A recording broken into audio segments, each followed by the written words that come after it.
सत साहिब भगत जी। सत साहिब जी, सत साहिब। मैं कहा वो हिसार वाली थोड़ी बात करनी थी, इस नंबर पर कर सकता हूँ? हाँ हाँ करो, क्या दिक्कत है। हाँ जी, हाँ जी। अभी मेरी बात हुई ना सुलेखा बहन से। अच्छा हाँ, तो सुलेखा बहन कह रही हैं कि जो मेरे नंबर हैं उन पर फोन मत करो। अच्छा। हाँ, अभी मैंने कल से मैं बात करना चाह रहा था उनसे, लेकिन वो उठा भी नहीं रही थी और आज भी नहीं उठाया, फिर और किसी नंबर से उन्होंने किया। अच्छा अच्छा अच्छा। हाँ, तो बहन कह रही है कि अगर आपकी बात हो जाएगी पवन भैया से, जी। तो उनसे कहना कि जो इधर वाली घटना है उसको अभी बिल्कुल जो है कोई जिक्र मत करो कुछ दिन के लिए, हम्म। क्योंकि बहन को जो है बहुत ज्यादा वो किया जा रहा है। हम्म। हाँ, तो कल बता रही थी बहन कि मैं थोड़ी सी निकली थी बाहर, हम्म तो इन्होंने जो है मेरा पीछा किया। हम्म तो फिर मैं वापस हुई तो फिर ये दो गाड़ियां मेरे पीछे लग गई। हम्म तो मैं घर तक बड़ी मुश्किल से पहुंची हूँ। हम्म और जो नंबर बहन जी के हैं ना, हम्म वो इस वक्त पुलिस प्रशासन के उसमें है। हम्म क्या बोलते हैं उनको, स्ट्रेस बोलते हैं, ऐसे कुछ बोलते हैं। हम्म तो उन नंबरों पर सभी भक्तों को कह दो कि कोई फोन ना करे। हम्म और इनका जो इरादा है वो ये है कि मतलब मैं बहन के माध्यम से हम्म आप तक पहुंचने का इरादा है इनका। हम्म तो ये मतलब पूरी सावधानी रखें। हम्म तो फिर मैंने कहा मैं फोन लगा के देखता हूँ, अगर उठा लेंगे तो। हम्म तो मालिक की दया हो गई और आपने उठा लिया। हम्म तो इन चीजों पर थोड़ा ध्यान देना है। हम्म बाकी बहन कह रही है मैं परमात्मा की दया बहुत है, हम्म कर तो बहुत कुछ रहे हैं लेकिन कर कुछ नहीं पा रहे हैं। हम्म। हाँ जी। देखो तो भगत जी, ऐसा है, हाँ जी। ऐसा कुछ भी नहीं है। हम्म। पहली बात तो ये कि हम परमात्मा की हम भगत हैं। हाँ जी। हम कोई आतंकवादी, कोई ड्रग्स माफिया, कोई शराब माफिया, कोई मल की मर्डर करके थोड़ी भगे हुए हैं जो हमने कोई डरने की जरूरत है, या हमें हमारा कोई पीछा करेगा, हमें कोई पकड़ेगा है। हाँ जी। हमारे को मतलब सरकार को हमारी तलाश है। ऐसा कुछ नहीं है। कई बार क्या होता है भगत जी, मन में कुछ मतलब की वहम हो जाते हैं। अच्छा। ठीक है, तो ना तो कोई नंबर कोई सर्वेलांस पे है, और ना उनको हम्म। जरूरत है हमारे नंबर को सर्वेलांस पे लगाने की भगत जी। हम्म। ठीक है, उनके पास इतना समय नहीं है, उन बाकी जो बदमाशों को पकड़ने का समय नहीं अच्छा। है कि नहीं। तो ये जो है, ये मन के अंदर थोड़े बहुत मतलब की वहम हो जाते हैं, थोड़ी सी अज्ञानता के चलते। अच्छा। अच्छा। बाकी ऐसा कुछ नहीं है। वो तो सबको पता है कि मैं जयपुर से हूँ, जयपुर से लाइव आ रहा हूँ, कल से जयपुर में हूँ, आज भी जयपुर रहूंगा। 1 तारीख को ब्यावर में साथ संगति है, तो उन्हें हाँ पकड़ना जी। होगा तो वो तो सीधे वहीं आ जाएंगे ब्यावर। उसको बहन का पीछा करने की उनको क्या आवश्यकता है। क्या इच्छा, हाँ, तो ये भी बात बिल्कुल सही है आपकी। है ना, ऐसा कुछ नहीं, ये मन के वहम हो जाते हैं। उन्होंने अपनी कोशिश की, मैनेजमेंट वालों ने। ये तो हर जगह करते हैं, कोई कोई नया थोड़ी किया उन्होंने कोई हिसार में। ये हम्म। कोशिश तो इन्होंने 2016 में मध्य प्रदेश गया, जबकि 2016 में इन्होंने जयपुर आके मेरे साथ में मारपीट की। आज भी जहां जहां जाते हैं वहां वहां ये लोग अपनी कोशिशें करते हैं। बस ये कि थोड़ा हरियाणा में इनका थोड़ा अपना दबदबा था, इसलिए थोड़ा इन्होंने प्रशासन को घूस घास देकर अपने हिसाब से वो करने का इन्होंने प्रयास किया। लेकिन भगत जी, हम्म। हम एक नॉर्मल सोच से ना सोचें, हमने इससे ऊपर बढ़ के ये भी सोचना है कि हम भाई, हम पूर्ण परमात्मा की शरण में हैं। जी जी। हम कोई आम व्यक्ति नहीं है भगत जी, हम कोई सामान्य सामान्य प्राणी नहीं है। हमारा रक्षक हमारा भगवान है, हमारा परमात्मा है। हम उसके ऊपर आश्रित होकर चलते हैं। हम कोई अपने बाल बच्चों की शादी के लिए नहीं जाते वहां पे रिश्ते बनाने के लिए। सही बात ठीक है। है, तो हमारा रक्षक परमात्मा है। जी। तो ऐसे कोई घबराने की, कोई डरने की जरूरत नहीं है। अगर जेल जाना पड़ा तो कौन सी बड़ी बात है। क्या हमारा भगवान नहीं बैठा जेल में? क्या पहले नहीं गया बिल्कुल। परमात्मा जेल में? हाँ जितने जी। भी महापुरुष हैं जिन्होंने संघर्ष किया है, उनको भगत जी यातना तो उनको सहन करनी पड़ी है। सतलोक इतनी आसानी से थोड़ी मिल जाएगा अपने घरों में दुब के रहने से। हाँ जी। हाँ जी।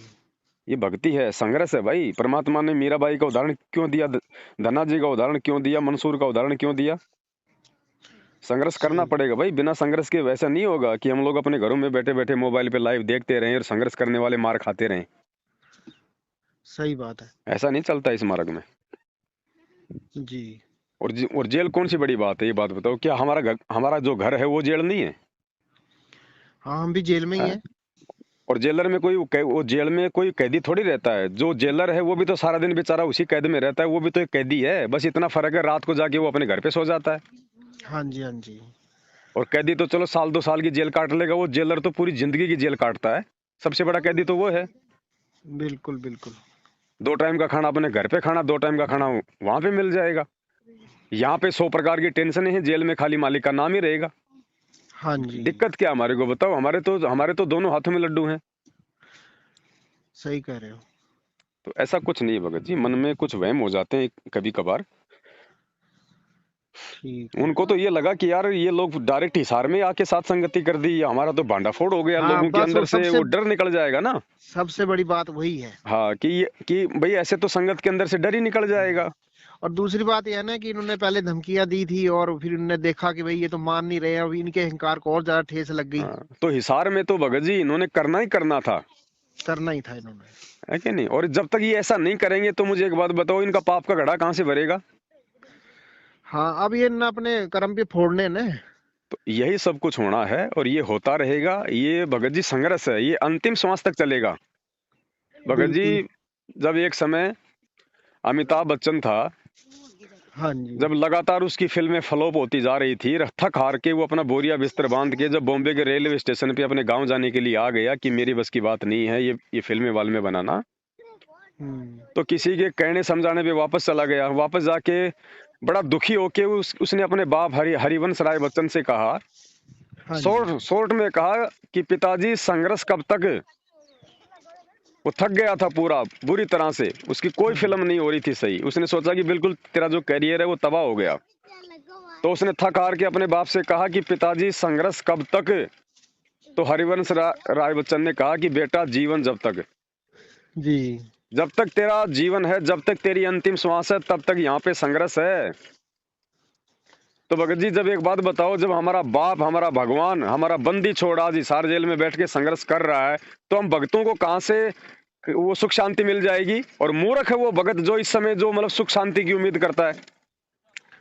बिल्कुल सही कह अरे रहे हो भगत बाप जी। तो संघर्ष कर रहा है, जेल में बैठा है, लोगों की यातनाएं सहन कर रहा है, लोगों के ताने सहन कर रहा है, रिमांड सहन कर रहा है। और बेटा नालायक जो है मतलब बढ़िया ऐशो आराम की नौकरी, बढ़िया रहन सहन, गाड़ियों में घूमना फिरना है, और मोबाइल पे देख रहा है बैठा बैठा लाइव, मरने वाले मर रहे हैं, गालियां खाने वाले खा रहे हैं। तुम लाइव देख के पार हो जाओगे? सही कह रहे हो। भगत जी लोहे को जब तक आग में नहीं तपाया जाएगा, जब तक ऊपर से लोहार हथौड़ों की चोट नहीं मारेगा ना, हाँ जी। उस लोहे का कभी कोई औजार नहीं बनता, उसकी कीमत नहीं बनती। और 1 किलो का लोहे का अगर कोई हो, अगर वैसे कोई अगर सामान्य रूप से 1 किलो लोहा हो तो उसकी कीमत होती है 20-25 रुपए किलो। हाँ और जी। 1 किलो लोहे की अगर सुई बना दी जाए तो 1000 सुई बन जाती है, और एक एक सुई बिकती है 20-20 रुपए की। एक एक से, हाँ। सही कह रहे हो। तो भैया अगर भगत बनना है तो अपने गुरुजी के वचन पे चलना पड़ेगा। अपने गुरुजी को देख के, अपने गुरुजी के पद चिन्हों पे चलते हुए जो संघर्ष जो गुरु कर रहा है अज्ञान और पाखंड को मिटाने के लिए, वो संघर्ष भगत ने भी करना पड़ेगा। मोबाइल पे बैठ के मोक्ष नहीं हो जाएगा। नहीं होगा। आना पड़ेगा साध संगतियों में, संघर्ष करना पड़ेगा, लोगों को सच्चाई बतानी पड़ेगी, कोई गाली दे तो खानी पड़ेगी, मारे तो पिटना पड़ेगा। और जो ऐसा करने को तैयार हो जाएगा फिर उसके साथ बंदी छोड़ हो जाएगा। और भगवान ने हिसार की साध संगति एक एग्जाम्पल बना दिया कि बना मैं दिया। मेरे सभी बच्चों को शेर के मुंह से निकाल के लाया हूं। शेर के मुंह से, सही कह रहे हो भगत जी। इन्होंने पूरी कोशिश की थी वहां पे, पूरी प्लानिंग 150-200 लोगों ने मिलके कि आज यहां से पवन दास बच के नहीं जाना चाहिए किसी भी हाल में। प्रशासन तक को भी इन्होंने अपनी मुट्ठी में कर लिया था हर प्रकार से कि मार दें तो आप लोग कुछ भी नहीं करोगे। इन्होंने उनकी रक्षा करनी थी। भाई प्रशासन का मतलब क्या था वहां पे सत्संग में आने का और सत्संग को रुकवाने का? कोई मतलब नहीं इनका, और भी तो हो रहे हैं बहुत सारे। अरे दारू के ठेके चल रहे, लोग वहां पे मर रहे हैं, पिट रहे हैं, वहां से पी पी के दारू अपने बच्चों को मार रहे हैं, पीट रहे हैं, सारे उल्टे काम कर रहे हैं। उस शहर में चोरियां हो रही हैं, डकैतियां हो रही है, 100 प्रकार के उल्टे कुकर्म होते हैं वहां की होटलों में। तुम वहां जाके रेड नहीं मारते, और तुम यहाँ पे भगवान की जो मतलब चर्चा करने के लिए आए हैं उनको तुम परेशान करने के लिए आ गए। तो भगत जी बिना घूस दिए नहीं आता कोई भी, नहीं आएगा। जेब गर्म की जाती है, सबको पता है, दुनिया जानती है पुलिस वालों को। बिल्कुल बिल्कुल। तो सबने अपने कर्म फोड़े ना, और सबसे महाकर्म फोड़ दिए इन मैनेजमेंट वालों ने। और वो जो पैसा जो दिया गया होगा वो पैसा भगत जी वो ये मैनेजमेंट वाले को रोड पे कोई वो तगारियां डाल के लेके आते हैं क्या? ये भगत समाज का पैसा है। भगत का दान का पैसा है। सारे भक्तों को मौत के घाट उतारेंगे ये सबके ये कर्म फोड़े जा रहे हैं। ये संगत ने जो इन कुपात्रों को दे दे के दान, जो अपने कर्म फोड़ने के काम किए ना, अब देख लेना भगत जी, मालिक ने बोल रखा कि कुपात्रों को दान दोगे तो ऐसा ही होगा, तुम्हारे राहों में कांटे बिछेंगे। अब ये भक्तों का दान था, इस भक्तों हाँ के दान जी। से वो खुद भी ले लेके गाड़ियां भक्तों को मारने के लिए घूम रहे थे, हैं? और इन भक्तों के दान से इन्होंने प्रशासन को भी खिलाया पिलाया है। तो क्या होगा? ये होता है कुपात्रों को दान देने का नतीजा। और यही है कि आए दिन संगत मर रही है, हाँ एक्सीडेंट जी। हो के मर रही है, अकाल मौत मर रही है, छोटी छोटी जो है बीमारियों से संगत मर रही है। और भगवान ने अपने उन बच्चों को सकुशल इन गुंडों के बीच में से निकाल दिया, जो अपने गुरुजी के वचन पे चलते हैं, जो किसी हरामखोर को 1 रुपया नहीं देते। 1 रुपया नहीं देते।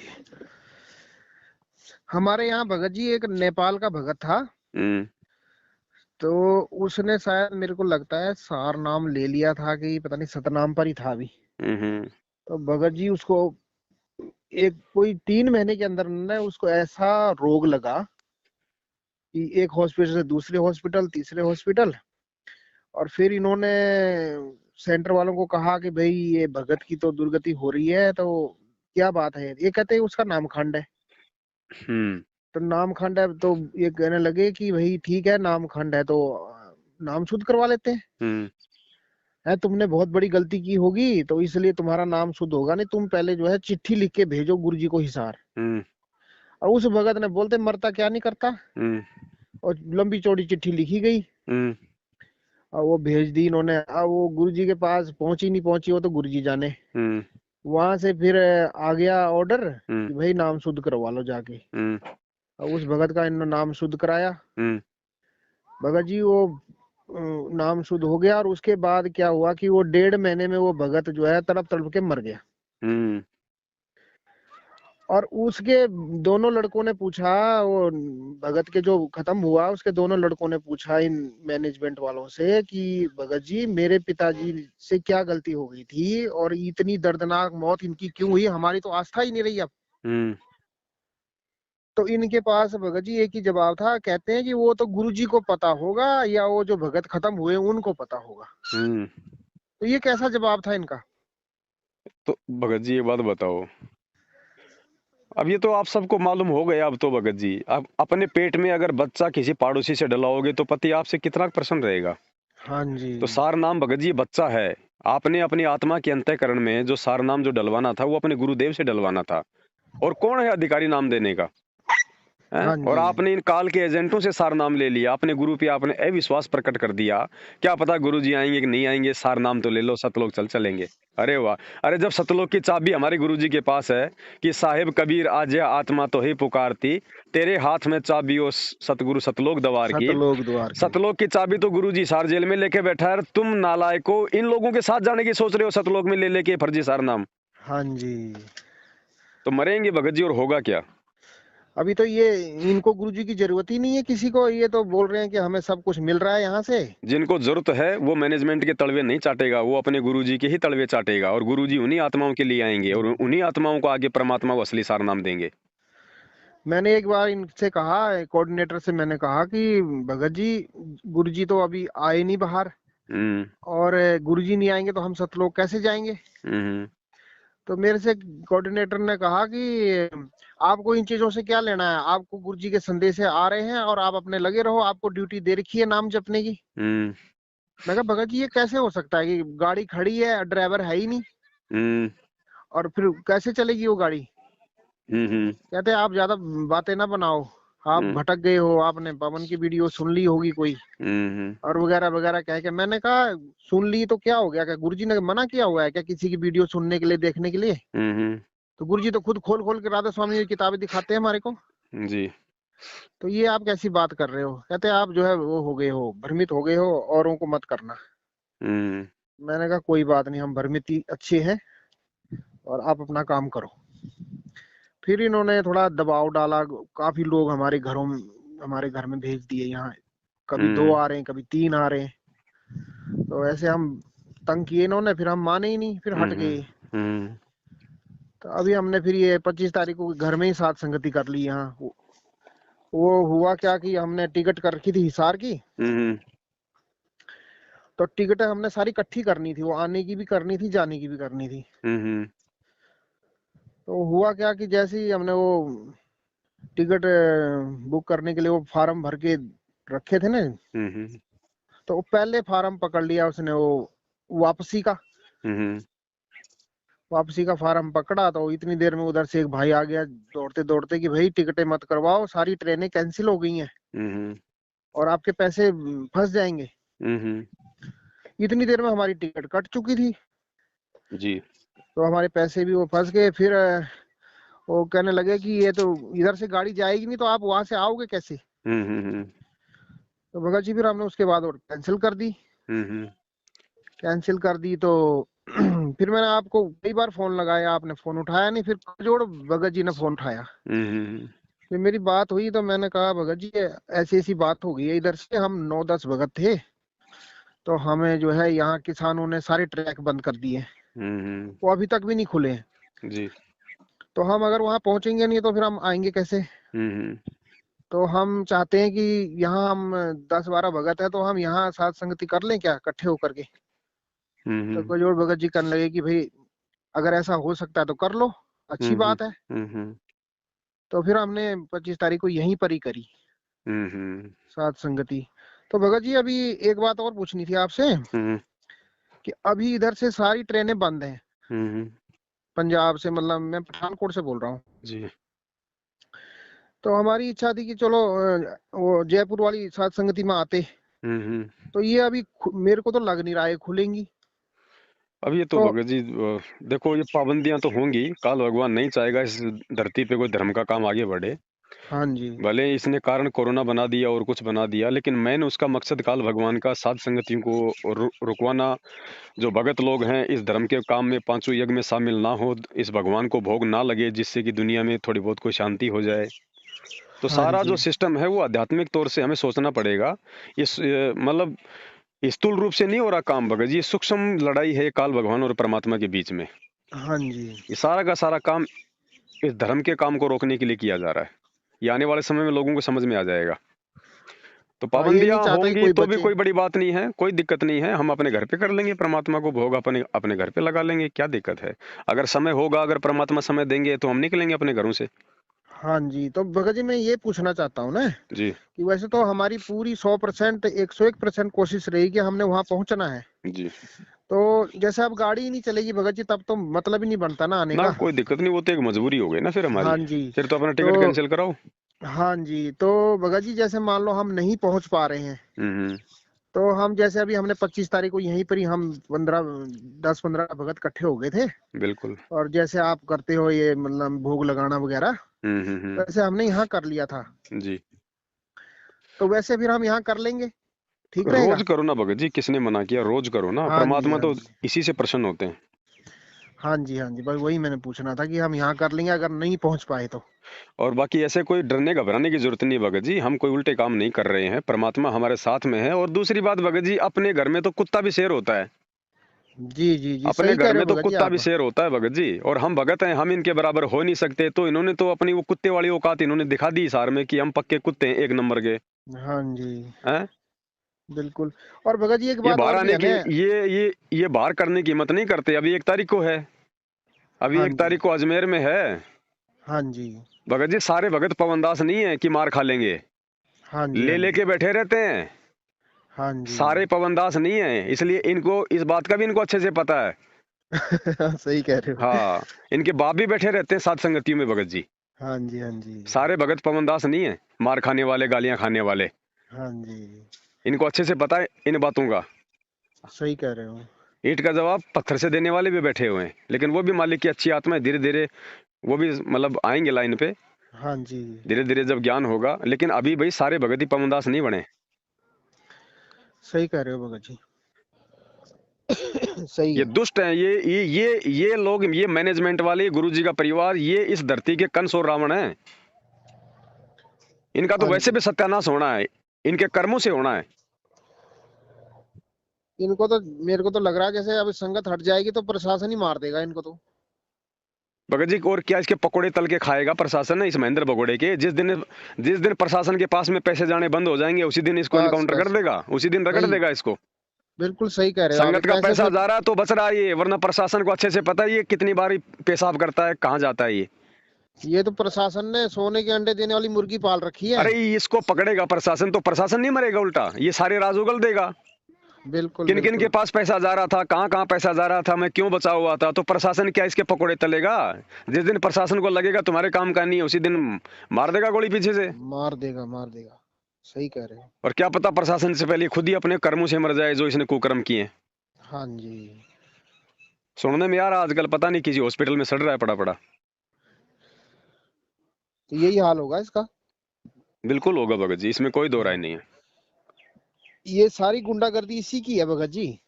आ जाएगी सामने भगत जी, आ जाएगी, रुक जाओ थोड़े दिन। राम हाँ किसी को जी। मारे नहीं मारे तो हत्यारा राम, अपने आप ही मर जाएंगे कर कर खोटे काम। सही कह रहे हो। देखो भगत जी, हम भगत हैं, हम भगवान नहीं है। भगवान फिर भी पूरा सहन कर लेगा, भक्तों में सहन शक्ति नहीं होती है। सही बात है। चलो हाँ ठीक है भगत जी, थोड़ी सी सेवा है परमात्मा की, उसमें लग रहे हैं। ठीक है भगत जी। सत साहेब जय बंदी छोड़ के। हाँ सत साहिब।